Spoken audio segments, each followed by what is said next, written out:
Tiempo ahora también para saludar en nuestra emisora en Barcelona al presidente de Ciutadans, el señor Albert Rivera. Señor Rivera, ¿qué tal? Buenos días. ¿Qué tal? Buenos días. Buen día. Que me preguntaba yo así en primer lugar, ¿usted cree que el señor Pujol tiene que acabar en la cárcel? Bueno, con los delitos que ha confesado y sobre todo lo que nadie se pregunta y me parece increíble a estas alturas, ¿de dónde procede ese dinero? Porque el problema no es de delito fiscal. Al Capone también le pillaron por fraude fiscal, pero es evidente que los delitos que cometió eran más graves. Pues yo creo que podría acabar en la cárcel. Es verdad que el régimen penal y penitenciario, por la edad que tiene el señor Pujol, pues puede ser que no acabe en la cárcel, pero en todo caso sus delitos deben ser juzgados, porque es evidente que uno no tiene una fortuna de 1.800 millones de euros, una fortuna familiar de 1.800 millones de euros trabajando de diputado. ¿Y usted cree, hoy lo puedo leer en alguna portada, usted cree que ayer, por ejemplo, el ministro Cristóbal Montoro trituró a Pujol, o cómo calificaría la comparecencia del ministro en el Congreso de los Diputados? Bueno, a mí de entrada ya le digo, no lo niego porque ya lo he dicho públicamente, a mí me parece que las actuaciones de Montoro insinuando, contando cosas de la información que puede tener de Hacienda nunca me han gustado, ¿no? Yo creo que ni a mí ni a muchos españoles, la verdad. Pero a partir de ahí es evidente que ayer se centró todo en el tema fiscal. Yo insisto, la pregunta no es ¿por qué no hizo la declaración de Hacienda bien Pujol? La pregunta es ¿de dónde y de qué delitos procede el dinero que tiene Pujol en paraísos fiscales? ¿De qué comisiones ilegales? ¿De qué obras públicas? ¿De qué contratos? Y eso no salió ayer.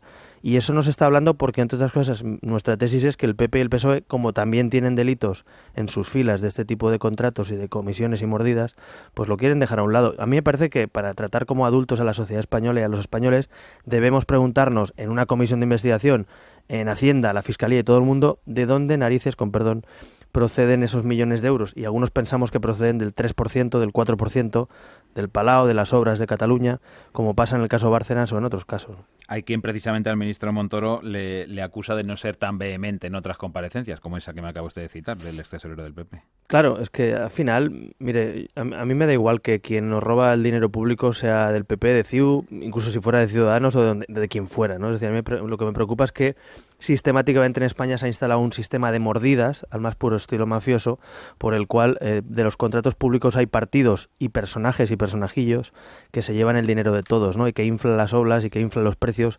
En definitiva, que nos cuesta un 5, un 10, un 15% más cualquier cosa que se hace con el dinero público, que además escasea y que además en estos momentos se hacen recortes y subida de impuestos.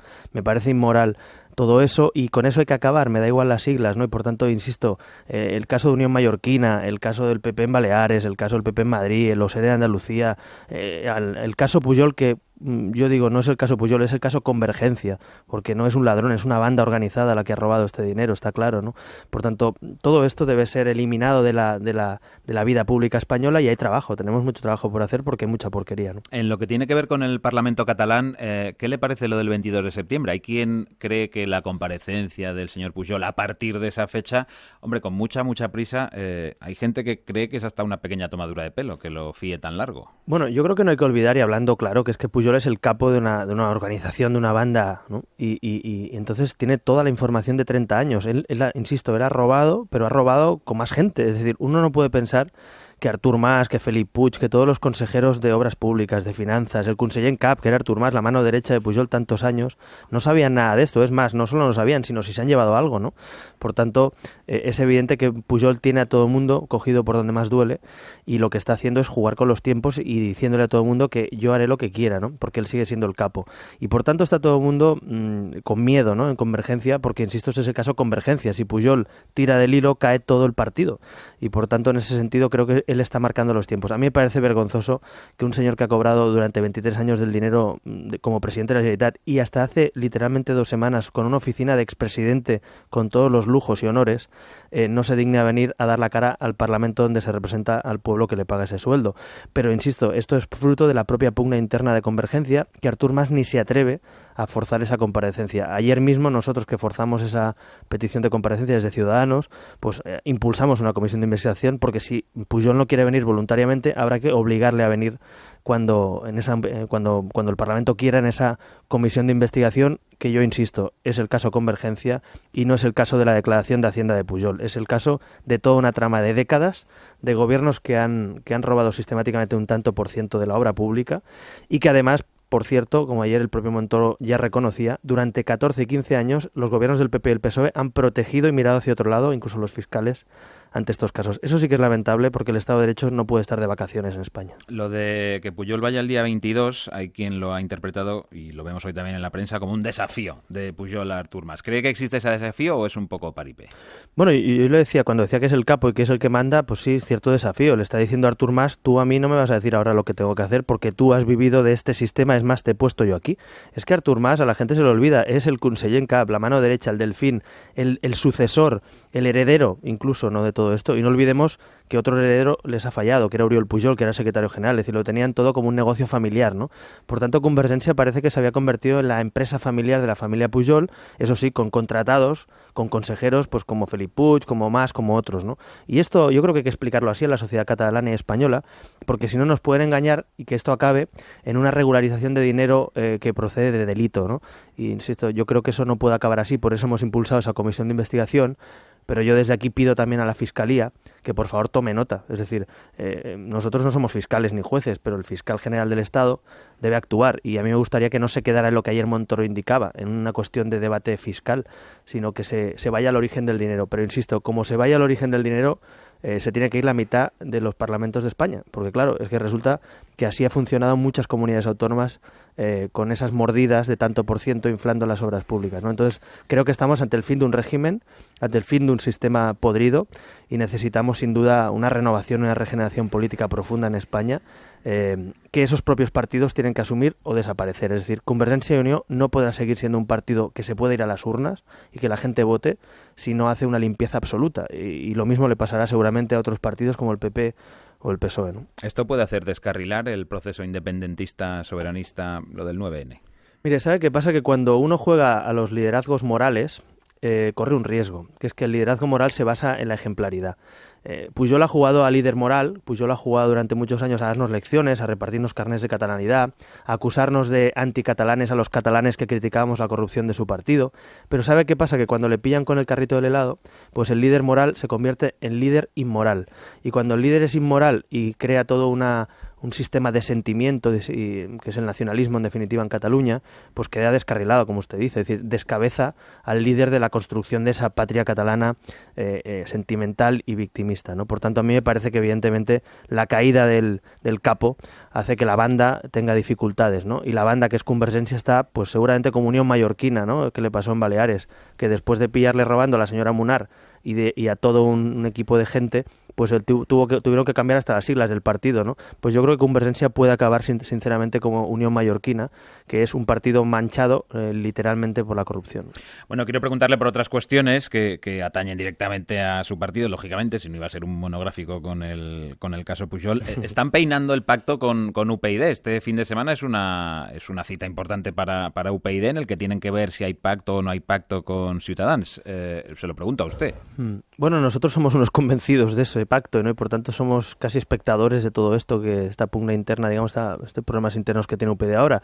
Este debate viene de lejos. Hace 7 años, cuando nació UPyD y Ciudadanos ya existía, nosotros propusimos un pacto, lo hicimos nuevamente en 2011 en generales, y siempre nos hemos encontrado con una Rosa Díez que nunca ha querido escuchar ni sentarse a hablar ni siquiera de un pacto, ¿no? Creo que eso puede haber cambiado en algo, es que algunos de sus diputados, portavoces importantes, pues como Sosa Wagner, como Fernando Savater, gente muy relevante dentro de la militancia y de la opinión pública de UPyD, pues están defendiendo ese acuerdo, ¿no? Por tanto, me parece buena señal. Quiere decir que hay gente con sentido común que está diciendo en público lo que dicen en privado hace tiempo. Ahora, a partir de ahí, donde manda patrón dicen que no manda marinero, ¿no? Por tanto, Rosa Díez es la que tiene la llave para cambiar de posición y no parece que la dirección de UPyD este sábado vaya a ir en contra de su presidenta o de su portavoz, ¿no? Por tanto, a mí me gustaría, yo emplazo desde aquí públicamente, y lo digo, no tengo ningún inconveniente, si realmente UPyD se está planteando y Rosa Díez se plantea un cambio de posición y tiene reticencias o cosas que no ve claras en ese pacto, yo estoy encantado de que nos reunamos, que hablemos en persona, cara a cara, como presidentes de dos partidos sensatos y de gente sensata que quiere sumar, ¿no? Si realmente Rosa Díez quiere sumar, pues yo le invito a eso, a que sumemos, y si hay alguna reticencia o se están inventando buscar diferencias entre Ciudadanos y UPyD donde no las hay o hay pocas diferencias, pues en un país que necesitamos más que se una a la gente que dividirla, que separarla, donde Rosa Díez además y nosotros mismos llevamos un lema, ellos dicen lo que nos une y nosotros la fuerza de la unión, pues me parece bastante incoherente que si lo que nos une es el lema de UPyD y la fuerza de la unión es el lema de Ciudadanos, pues no intentemos unir en vez de buscar diferencias. Por tanto, por parte de Ciudadanos no va a quedar, por mi parte personal mucho menos.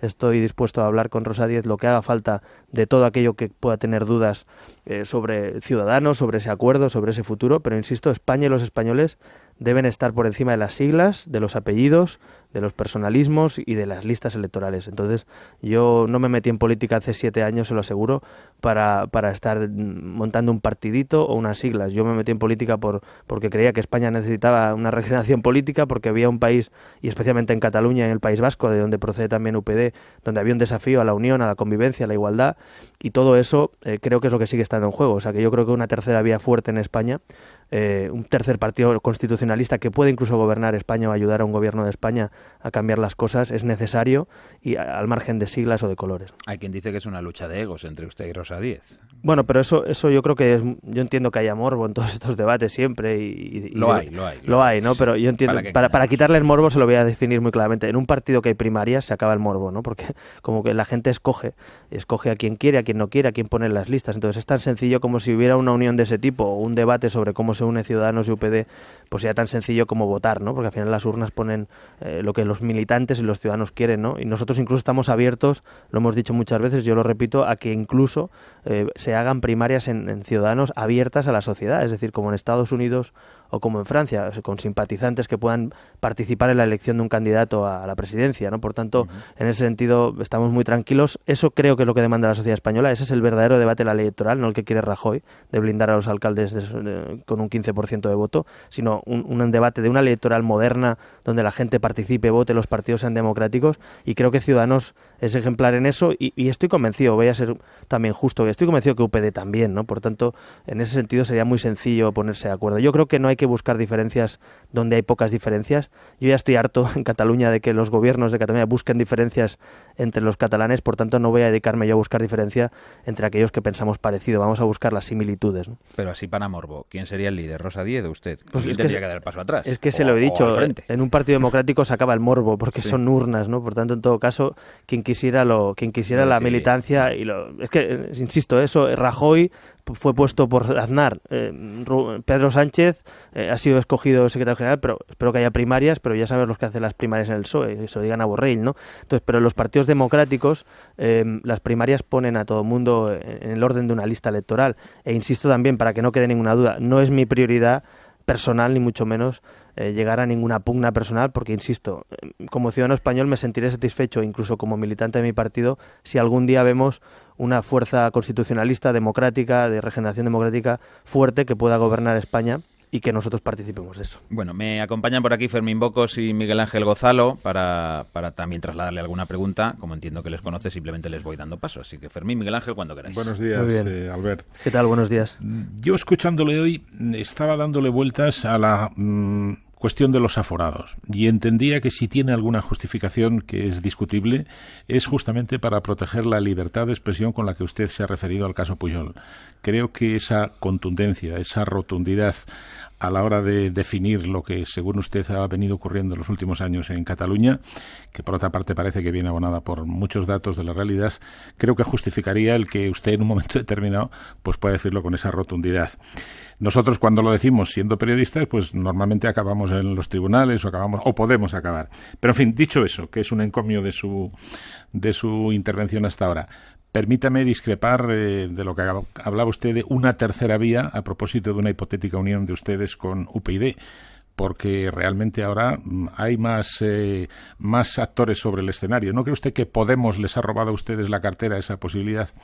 La de ser la tercera fuerza, incluso tras una hipotética unión entre UPyD y Ciudadanos. Bueno, sinceramente, cuando digo tercera vía no me refiero solo a cómo queda uno el resultado electoral, me estoy refiriendo a lo que es una corriente ideológica ya en Europa, ¿no? Es decir, el partido de centro-izquierda liberal, o Nick Clegg, Bayrou, los alemanes, los holandeses, hay un grupo, fíjese, una Clegg tercera está vía. A punto de desaparecer. Sí, bueno, pero bueno, yo no tengo la culpa que desaparezca Clegg, solo faltaría eso ya. Pero le estoy diciendo que hay un referente ideológico, que no es solo, o sea, tercera vía, como usted sabrá, no es solo una cuestión de cómo quede usted en el orden del resultado, sino que hay una opción posición pues que defiende la libertad y la economía de mercado, pero a la vez también un estado de bienestar, que es lo que en definitiva es ese equilibrio de esa tercera vía que defiende ideológicamente, que Ciudadanos defiende, que UPD creo que también defiende en buena medida, por lo menos en los principales rasgos. Nosotros compartimos grupo incluso en Europa, ¿no? En ese grupo de ALDE, en ese grupo de demócrata liberal. Por tanto, existe un espacio ideológico y político. Yo me refería a eso. Yo le estoy en realidad preguntando, como usted ha captado, por las expectativas de consolidación de Podemos. Mire, yo en el último resultado europeo, y no es una especulación, si usted suma los votos de Ciudadanos por separado y los de UPD, que yo creo que siempre resta ir por separado, que no ir juntos, sumamos el 10%, exactamente, si no me equivoco, igual que Podemos o más incluso. Por tanto, yo no estoy especulando con resultados, le estoy diciendo lo que sacamos en europeas. A partir de ahí, en generales, yo soy de los que pienso que si hubiera un espacio político como el que representa Ciudadanos, donde UPD también rectificara y sumáramos fuerzas, yo creo que existe ese espacio y que las clases medias y trabajadores de España, mucha gente no quiere una revolución populista, mucha gente quiere una reforma y transformación moderna, democrática y constitucional de España. Y no es lo mismo, para mí no es lo mismo ofrecer pensiones impagables, para mí no es lo mismo sumarse a la insumisión legal como se suma Podemos diciendo que en Cataluña, si no se hace un referéndum separatista, que llamarán a la insumisión. Pues mire, yo no voy a llamar a la insumisión, voy a llamar a la legalidad democrática. Por tanto, hay diferencias de rasgos ideológicos importantes entre Podemos y Ciudadanos, y por eso creo que hay otra opción. Que hay gente que quiere pues eso, prometer cosas incumplibles o decir que hay que saltarse las leyes, bueno, pues es respetable en democracia, pero tan irrespetable como los que queremos reformar las leyes, reformar España con profundidad, pero sin romperla, ¿no?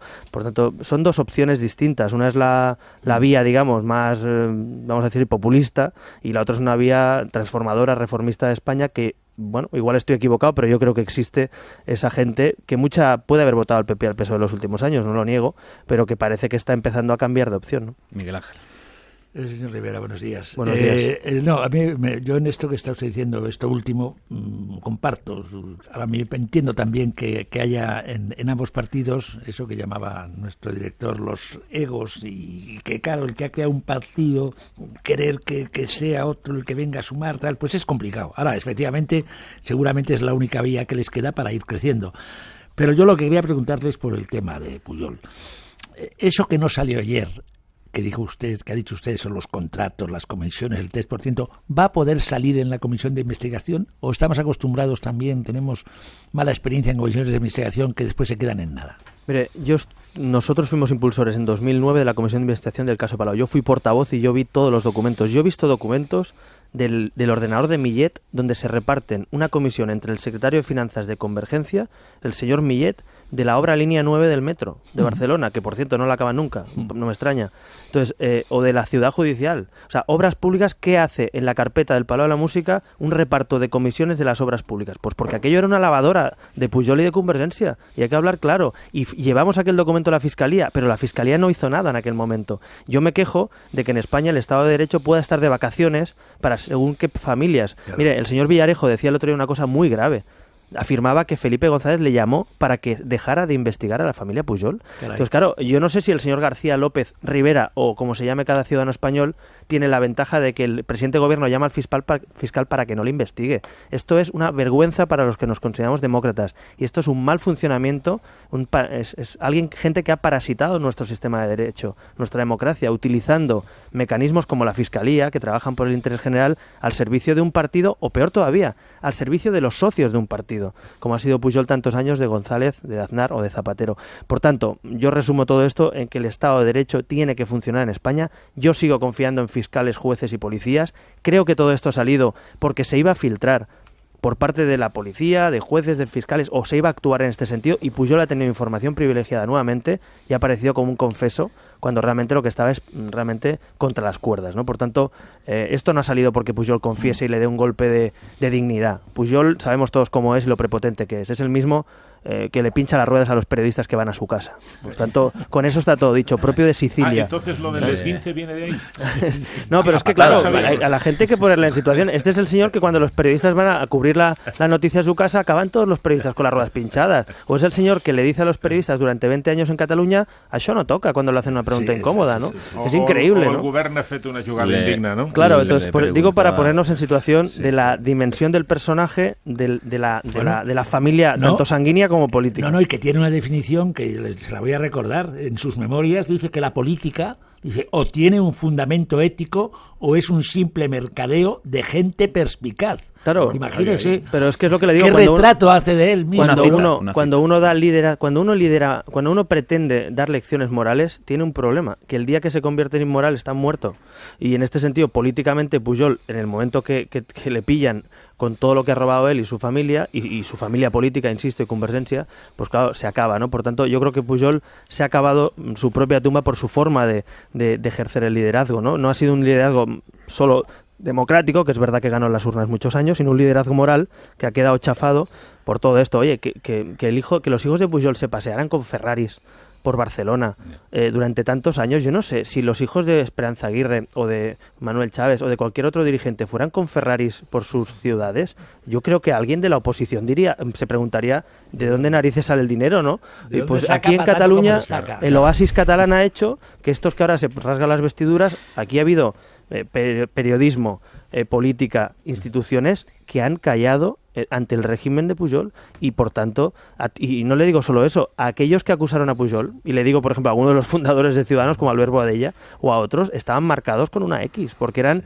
los enemigos de la patria catalana. A los que descubrieron lo de Banca Catalana les montaron una manifestación llamándoles butiflés a los líderes políticos que destaparon aquello. Es decir, se ha señalado a todo aquel, y me incluyo entre ellos, porque hemos tenido que escuchar desde Ciudadanos muchas cosas, se nos ha marcado y tachado de todo por intentar poner limpieza aquí en Cataluña. Por tanto, hombre, déjeme que le diga que cierta satisfacción tengo de ver que todo eso que nos han acusado de todo tantos años, hoy la mayoría de la sociedad española empieza a conocer quiénes eran los personajes que hacían esto. ¿Cuándo fue la última vez que le hicieron una entrevista en TV3? Sí.